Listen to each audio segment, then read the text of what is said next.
morning, Captains. I'm Jordan Thomas. And I'm Haley Tavis. Today is Wednesday, November 11th, and we're coming to you with another live episode of WK Today. If you would still like to donate candy to our soldiers overseas, the Student Council will be collecting until this Friday. Student Council and Student Leadership are hosting a winter dance this February and would like your ideas on what type of dance they should have. A survey is online at www.wsdmi.org/vote. You will be able to vote all this week for what type of dance you want. The options are Snow Coming, Sadie Hawkins, Winter Forest, or Glow Coming. Be sure to put in your vote. If any sophomores or juniors that are interested in enrolling in OSTC next year for the first time need to fill out and submit a request for consideration form. These forms are located in the counseling office. They must be turned in by December 4th or you will not be considered for enrollment next year. If you have any questions, please contact your counselor. Now let's turn it over to Donald for sports. There will be a parent skier meeting for students interested in being on the Waterford United ski team tomorrow at 7 p.m. in the LGI. In NBA news, the Pistons lost their second game of the season to the defending champions, the Golden State Warriors, with a score of 95-109. Their record is now 5-2, which is one of the best starts in recent years. Their next game will be tonight against the 1-7 Sacramento Kings. In NFL news, Indianapolis Colts quarterback Andrew Luck has recently run out of luck and will miss 2 to 6 weeks because of a laceration in one of his kidneys and also a partial abdominal muscle tear. Matt Hasselbeck will be taking Andrew's place. The Detroit Lions had a bye week and are hoping to gain some discipline heading to Sunday's game against the Green Bay Packers. The Detroit Red Wings shut out the Washington Capitals last night with a score of 1-0. Former Red Wing and new Hall of Famer Sergei Fedorov dropped the puck to start the game. That's all for sports. Now back to you guys, the news desk. Thanks, Donald. This year there is a big test change that will be taking place. The SAT has been redesigned and the state of Michigan has decided to use the new test rather than the ACT for all juniors. For more on this, let's turn it over to our crew on WK Today. Hello, Kettering Captains. Mr. Frankowiak here. I'm here to fill you in on some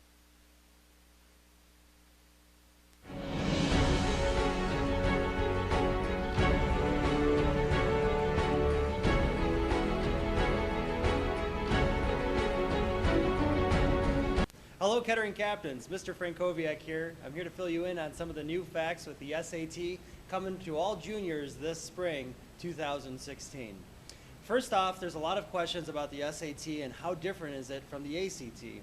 Well, the good news is the SAT has been revamped and there's some similarities from the ACT, but there are a couple changes too. Friends at WKHS-TV has prepared this, which are going to walk you through some of those fundamental changes. Some of the fundamental differences from the ACT and the SAT is how it's scored.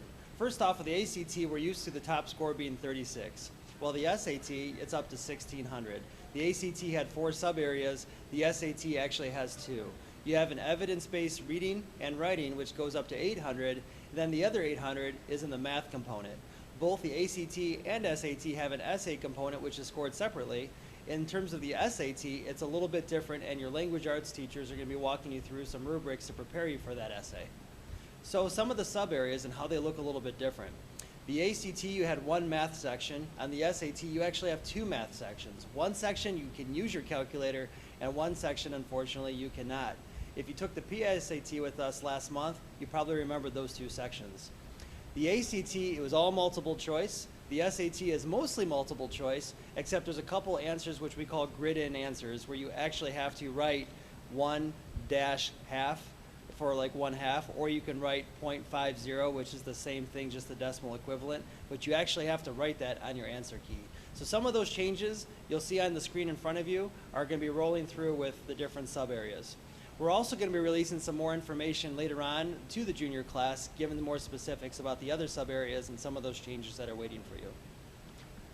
Some popular questions we're getting from the juniors this year. 1, will colleges accept the new SAT because they're used to the ACT? The answer is yes. Formerly, Oakland Schools has released some kind of an FAQ, a frequently asked questions. That was the top question for juniors in the Oakland County, Michigan this year. So yes, you can get away with your SAT as your college admittance score. Those scores are being released by colleges right now as we speak. Please check their websites for the most up-to-date information. Another question is, will the SAT still count for all my scholarships?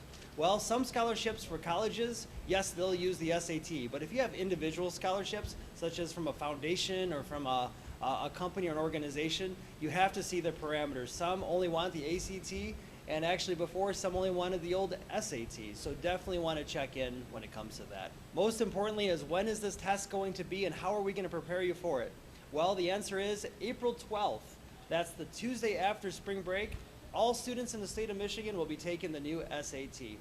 Freshmen and sophomores, listen up for you. We're actually going to have prep tests, which are called the PSAT 9 for the freshmen and PSAT 10 for the sophomores on those dates as well, to get you ready for your junior year eventually. So more information is coming out about that. Please stay tuned and we'll keep you up to date, of course, with our friends at WKHS-TV. Thank you. Hey guys, thanks for that report. For more information, please visit sat.org. If there are any seniors who have not had their senior headshots taken, there will be a photographer coming to the school this Friday. He will be here from 10 until 12:30 in room 501 taking pictures for $5. This will be the last day that yearbook will accept any headshots or senior quotes. No exceptions. You must wear a dress shirt or any other clothing that is senior picture appropriate. Casual clothing will not be permitted. Please see Ms. Grossnickel in room 501 with any questions. If you have any story ideas that you would like to see us cover on this program, please come down to room 503 and let us know. Well, that's all we have for you today, Captains. We will see you with another live episode on WK Today on Friday.